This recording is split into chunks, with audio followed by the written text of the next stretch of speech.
শিলিগুড়িতে অন্নপূর্ণা ভান্ডার প্রকল্পের সুবিধাভোগীদের বাড়িতে স্টিকার। শিলিগুড়িতে অন্নপূর্ণা ভান্ডার প্রকল্পের সুবিধাভোগীদের বাড়িতে স্টিকার লাগানোর কাজ শুরু করলেন রাজ্যের পর্যটন মন্ত্রী তথা শিলিগুড়ির বিধায়ক শঙ্কর ঘোষ।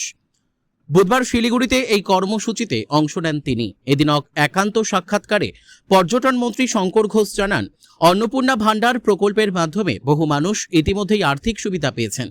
সেই সমস্ত সুবিধাভোগীদের বাড়িতে প্রকল্পের পরিচয় সংক্রান্ত স্টিকার লাগানোর কাজ শুরু হয়েছে। তিনি বলেন, এখনও অনেকে এই প্রকল্পের সুবিধা থেকে বঞ্চিত রয়েছেন।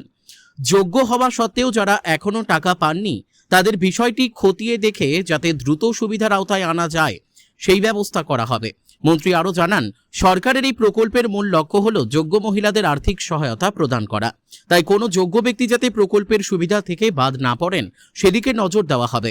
অন্নপূর্ণা ভান্ডার প্রকল্পের সুবিধাভোগীদের বাড়িতে স্টিকার লাগানোর এই উদ্যোগকে ঘিরে স্থানীয় বাসিন্দাদের মধ্যেও উৎসাহ দেখা যায়।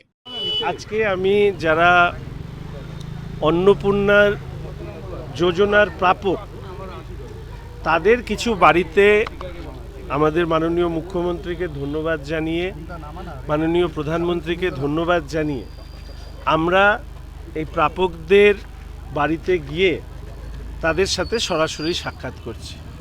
ইতিমধ্যে আমাদের ওয়ার্ড কোঅর্ডিনেটর, আমাদের বুথ প্রেসিডেন্ট, শক্তি কেন্দ্র প্রমুখ, তাদের মাধ্যমে এই কাজ করবার বিষয়ে উদ্যোগ নেওয়া হয়েছে।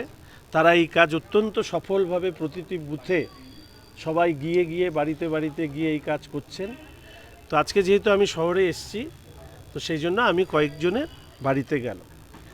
তথ্যের খাতিরে শুধু আপনাদেরকে বলে রাখি যে আমাদের শিলিগুড়ি বিধানসভায় ইতিমধ্যে 32,000-এর কাছাকাছি তারা হচ্ছে অন্নপূর্ণা যোজনায় 3,000 টাকা করে ইতিমধ্যে পেয়েছেন।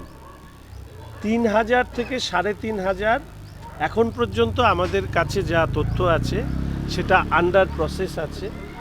আর আমরা আমাদের নেতাজি বিধায়ক সেবা কেন্দ্র থেকে আমরা প্রতিদিন যারা আবেদন করেছেন বা যাদের পাওয়া উচিত অথচ তারা পাননি বলে মনে করছেন, তাদের আমরা আবেদনপত্র, তাদের টোকেন নাম্বার, আইডি নাম্বার যা যা আছে সেগুলো সংগ্রহ করে আমরা রাজ্যের মহিলা ও শিশু কল্যাণ দপ্তরের কাছে আমরা এটা ধারাবাহিকভাবে পাঠাচ্ছি।